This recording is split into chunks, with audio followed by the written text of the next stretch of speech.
الحمد لله كفى وسلام على عباده الذين اصطفى أما بعد قال الله تبارك وتعالى في كلامه المجيد أعوذ بالله من الشيطان الرجيم بسم الله الرحمن الرحيم والذين يكنزون الذهب والفضة ولا ينفقونها في سبيل الله فبشرهم بعذاب أليم يوم يحمى عليها في نار جهنم فتقوى بها جباههم وجنوبهم وظهورهم هذا ما كنزتم لأنفسكم فذوقوا ما كنتم تكنزون صدق اللہ مولانا العظیم۔ میرے محترم بزرگوں اور دوستو، اللہ تبارک و تعالیٰ کا جتنا بھی شکر ادا کیا جائے کم ہے کہ اس نے ہم سب کو رمضان کے اس بابرکت مہینے میں جمعے کے دن جمعے کی نماز پڑھنے کی مناسبت سے یہاں جمع فرمایا اور تھوڑی دیر کچھ کہنے اور سننے کی توفیق عطا فرمائی۔ آپ حضرات دعا فرمائیں کہ اللہ تبارک و تعالی مجھے صحیح اور سچی بات کہنے اور ہم سب کو اس پر عمل کرنے کی توفیق عطا فرمائے۔ میرے دوستو، میرے بزرگوں، عام طور پر لوگ رمضان المبارک کے مہینے میں زکوٰۃ نکالتے ہیں، اس لیے مناسب معلوم ہوتا ہے کہ آپ حضرات کے سامنے زکوٰۃ نکالنے کی فضیلت اور زکوٰۃ نہ نکالنے پر وعید اور کتنے مال پر زکوٰۃ واجب ہوتی ہے، کن کن لوگوں کو زکوٰۃ دے سکتے ہیں اور کن لوگوں کو زکوٰۃ نہیں دے سکتے، یہ چند زکوٰۃ کے ضروری مسائل پر آپ حضرات کے سامنے روشنی ڈالنے کی کوشش کروں گا۔ میرے دوستو، میرے بزرگوں، زکوٰۃ کے لغوی معنی پاک ہونے، بڑھنے اور نشو نما پانے کے ہیں۔ یہ مالی عبادت ہے۔ زکوٰۃ کی اہمیت کا اندازہ اس بات سے لگایا جا سکتا ہے کہ قرآن مجید میں اللہ تبارک و تعالی نے نماز اور زکوٰۃ کو ایک ساتھ تقریباً 32 مرتبہ ذکر فرمایا ہے۔ زکوٰۃ کی فرضیت قرآن و حدیث سے ثابت ہے۔ اللہ تبارک و تعالی نے قرآن حکیم میں ارشاد فرمایا وَأَقِيمُوا الصَّلَاةَ وَآتُوا الزَّكَاةَ، نماز قائم کرو اور زکوٰۃ ادا کرو۔ حدیث پاک میں اللہ کے نبی صلی اللہ علیہ وسلم فرماتے ہیں جو اللہ اور اس کے رسول پر ایمان رکھتا ہو اسے لازم ہے کہ اپنے مال کی زکوٰۃ ادا کرے۔ ایک حدیث میں حضور صلی اللہ علیہ وسلم نے ارشاد فرمایا کہ جب کوئی بندہ زکوٰۃ نکالتا ہے تو اللہ تعالیٰ کے فرشتے اس کے حق میں یہ دعا کرتے ہیں اللہم اعطی منفقا خلفا واعطی ممسکا تلفا، اے اللہ جو شخص اللہ کے راستے میں خرچ کر رہا ہے اس کو اور زیادہ عطا فرمائیے، اور اے اللہ جو شخص اپنے مال کو روک کر رکھا ہے اور زکوٰۃ ادا نہیں کر رہا ہے تو اے اللہ اس کے مال پر ہلاکت ڈالیے۔ اسی لیے فرمایا ما نقصت صدقۃ من مال، کوئی صدقہ کسی مال میں کمی نہیں کرتا۔ اور پھر زکوٰۃ نکالنے کے بعد مال اللہ کے حفظ و امان میں آ جاتا ہے، پھر وہ مال تلف نہیں ہوتا، برباد نہیں ہوتا، اللہ تعالیٰ اس کے مال کے محافظ بن جاتے ہیں، لہٰذا اس مال کو کوئی ضائع نہیں کر سکتا۔ چنانچہ دارالعلوم دیوبند کے ایک خازن تھے نواب صاحب، اور وہ تہجد گزار بھی تھے۔ ان کے پاس دارالعلوم کے پیسے ہوتے تھے، وہ جس کمرے میں پیسے رکھتے تھے ان کے اپنے پیسے بھی اسی کمرے میں ہوتے تھے، اور اس کمرے میں انہوں نے ایک چھوٹا سا تالا لگایا ہوا تھا۔ ایک دن وہ تہجد میں اٹھے تو انہوں نے دیکھا کہ چور آیا ہوا ہے اور اس تالے کو وہ توڑنے کی کوشش کر رہا ہے، اور یہ اللہ کے بندے ایسے کہ آرام سے وضو کیا اور تہجد پڑھنے کے لیے کھڑے ہو گئے، اور وہ چور تالا توڑنے کی کوشش میں لگا رہا، یہاں تک کہ تالا ٹوٹا ہی نہیں، حتیٰ کہ جب فجر کی نماز کا وقت قریب ہوا تو ان کو مسجد جانا تھا، تو یہ مصلی سے اٹھ کے آئے اور چور سے کہنے لگے اے بھائی اگر ساری رات تجھ سے یہ تالا نہ ٹوٹا تو اب کہاں سے ٹوٹے گا؟ تو وہ چور تھا، وہ فوراً بھاگ گیا کہ گھر والے اٹھ گئے ہیں۔ اس کے بعد سے یہ آئے اور آ کر مسجد میں فجر کی نماز ادا کی۔ نماز پڑھنے کے بعد جو امام صاحب تھے ان سے کہنے لگے حضرت آج اللہ کے فضل سے اللہ کا غضب ہو گیا۔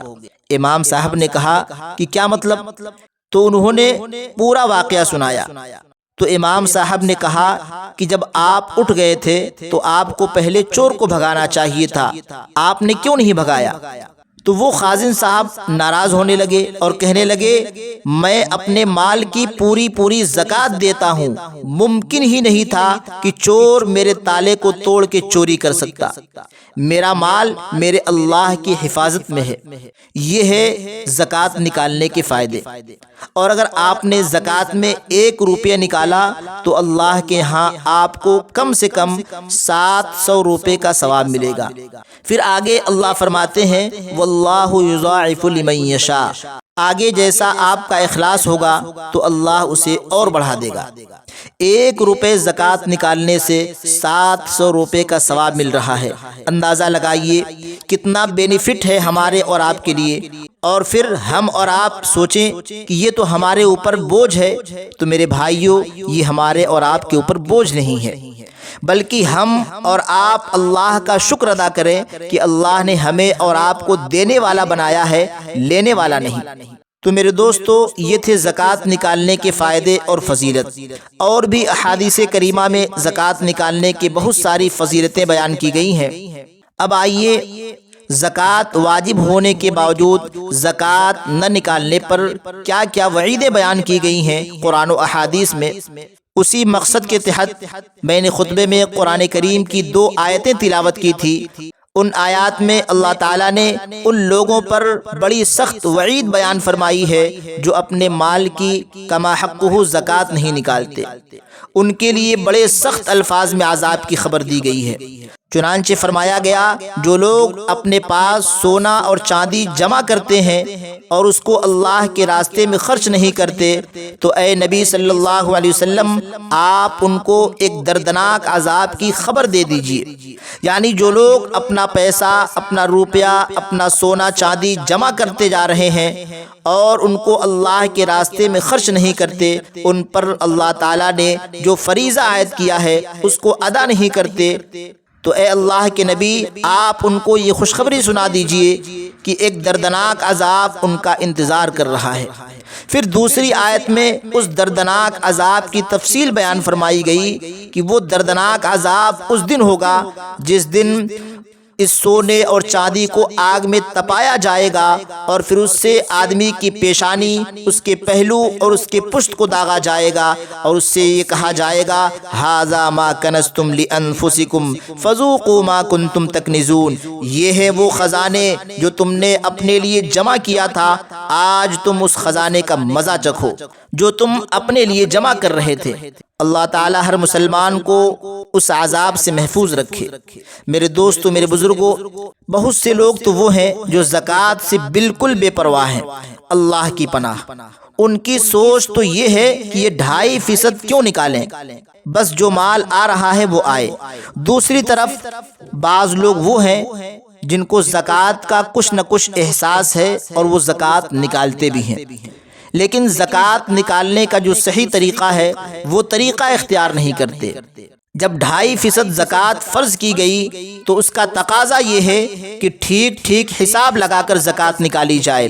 بعض لوگ یہ سوچتے ہیں کہ کون حساب کتاب کرے، کون سارے اسٹاک کو چیک کرے، لہٰذا بس ایک اندازہ کر کے زکوٰۃ نکال دیتے ہیں۔ اب اس اندازے میں غلطی بھی ہو سکتی ہے اور زکوٰۃ نکالنے میں کمی بھی ہو سکتی ہے۔ اگر زکوٰۃ زیادہ نکال دی جائے تو انشاءاللہ مواخذہ نہیں ہوگا، لیکن اگر 1 روپے بھی کم ہو جائے، یعنی جتنی زکوٰۃ واجب تھی اس سے 1 روپے بھی زکوٰۃ کم نکالی تو یاد رکھیے وہ 1 روپے جو آپ نے حرام طریقے سے اپنے پاس رکھ لیا ہے، وہ 1 روپے آپ کے سارے مال کو برباد کرنے کے لیے کافی ہے۔ میرے دوستو، ایک حدیث میں نبی کریم صلی اللہ علیہ وسلم نے ارشاد فرمایا کہ جب مال میں زکوٰۃ کی رقم شامل ہو جائے، یعنی پوری زکوٰۃ نہیں نکالی بلکہ کچھ زکوٰۃ نکالی اور کچھ باقی رہ گئی تو وہ مال انسان کے لیے تباہی اور ہلاکت کا سبب ہے۔ اس وجہ سے اس بات کا اہتمام کریں کہ ایک ایک پائی کا حساب کر کے زکوٰۃ نکالیں۔ اس کے بغیر زکوٰۃ کا فریضہ کما حقہ ادا نہیں ہوتا۔ الحمدللہ مسلمانوں کی ایک بہت بڑی تعداد وہ ہے جو زکوٰۃ ضرور نکالتی ہے، لیکن اس بات کا اہتمام نہیں کرتی کہ ٹھیک ٹھیک حساب کر کے زکوٰۃ نکالے۔ اس کی وجہ سے زکوٰۃ کی رقم ان کے مال میں شامل رہتی ہے اور اس کے نتیجے میں ہلاکت اور بربادی کا سبب بن جاتی ہے۔ اس لیے میرے دوستو، میرے بزرگوں، ہمیں چاہیے کہ ہم اپنے مال کا ٹھیک ٹھیک حساب کر کے زکوٰۃ نکالیں۔ میرے دوستو، اب یہ سمجھیے کہ زکوٰۃ کن کن مال میں فرض ہے۔ نمبر 1 سونا، نمبر 2 چاندی، نمبر 3 کیش، چاہے جیب میں ہو چاہے بینک میں ہو، وہ سارا کیش شمار ہوگا۔ نمبر 4 تجارت کا مال، جیسے آپ کی کوئی دکان ہے، اس میں مال بھرا ہوا ہے، وہ بھی سارا تجارت کا مال کہلائے گا۔ نمبر 5 جانور۔ یہ 5 چیزیں ہیں جن کی شریعت میں زکوٰۃ ہے۔ یہ 5 چیزیں ہیں جن کی شریعت میں زکوٰۃ ہے۔ پہلے نمبر پر ہے سونا۔ تو سونے کا جو نصاب ہے، نصاب کہتے ہیں اتنی مقدار جتنے میں زکوٰۃ واجب ہو جاتی ہے، اس کو شریعت میں نصاب بولا جاتا ہے۔ تو سونے کا جو نصاب ہے وہ ہے 7.5 تولہ سونا، یعنی 87 گرام 480 ملی گرام۔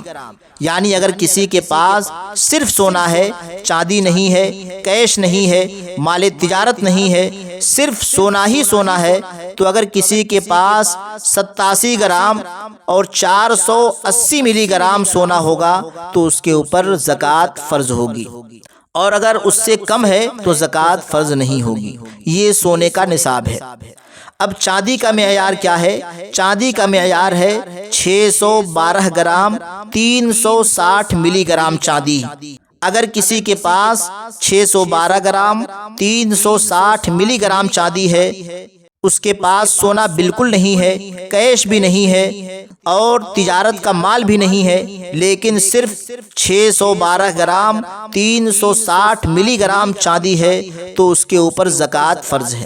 اگر آج کے حساب سے 87 گرام سونے کی قیمت جوڑیں گے تو تقریباً 14,28,962 روپے ہوگی۔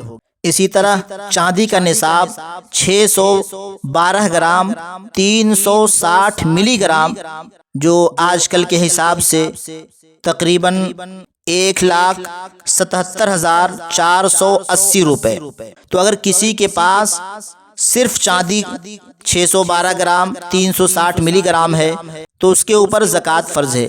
لیکن اگر یہ دونوں چیزیں تھوڑی تھوڑی ہیں، مثلا کسی کے پاس تھوڑا سونا تھوڑا چاندی ہو اور دونوں کو ملا کر اتنا ہو جائے کہ تقریباً 1,77,480 روپے اس کی قیمت پہنچ جاتی ہے، تو اس کے اوپر بھی زکوٰۃ فرض ہے۔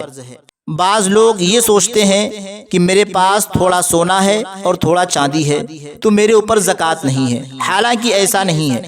اگر کسی کے پاس تھوڑا سونا اور تھوڑا چاندی ہے اور اگر دونوں کو ملا کر کے اگر جوڑا جائے تو اس کی مقدار اتنا ہو جاتا ہے جس سے 612 گرام 360 ملی گرام چاندی خریدی جا سکتی ہے، تو اس کے اوپر زکوٰۃ فرض ہے۔ اور بھی اس میں بہت تفصیلی مسائل ہیں جن کو آپ معلوم کر سکتے ہیں۔ زکوٰۃ مستحق کو دیں۔ مستحق کون لوگ ہیں؟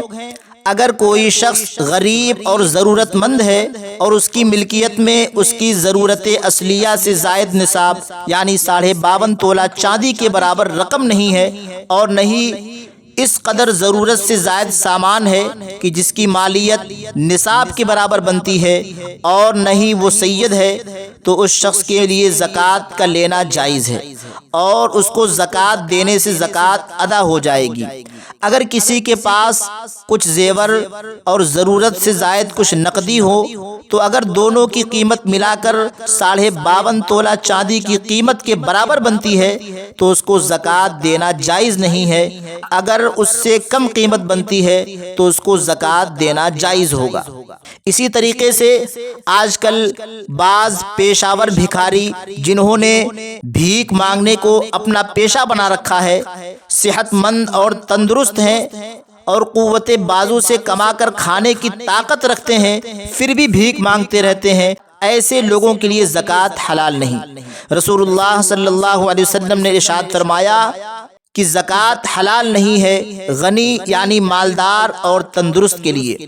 بہت سے مانگنے والے ایسے ہوتے ہیں جن کے پاس تھوڑا سونا تھوڑا چاندی ہوتا ہے، اگر دونوں کو ملا کر دیکھا جائے تو وہ چاندی کے نصاب کو پہنچ جاتا ہے، تو ایسے لوگوں کو زکوٰۃ دینے سے آپ کی زکوٰۃ ادا نہیں ہوگی۔ اسی طریقے سے کسی کافر کو زکوٰۃ دینے سے زکوٰۃ ادا نہیں ہوگی۔ زکوٰۃ اصول اور فروع کو نہیں دے سکتے۔ کیا مطلب؟ جن لوگوں سے ولاد یا زوجیت کا تعلق ہے ان کو زکوٰۃ کی رقم دینا جائز نہیں۔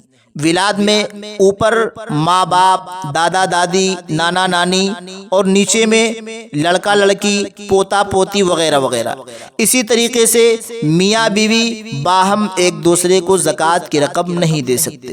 تو یہ تھے زکوٰۃ کی چند ضروری مختصر مسائل جن کو میں نے آپ حضرات کے سامنے پیش کیا۔ اللہ مجھے بھی آپ کو بھی کہنے سننے سے زیادہ عمل صالح کرنے کی توفیق عطا فرمائے۔ وما علینا الا البلاغ۔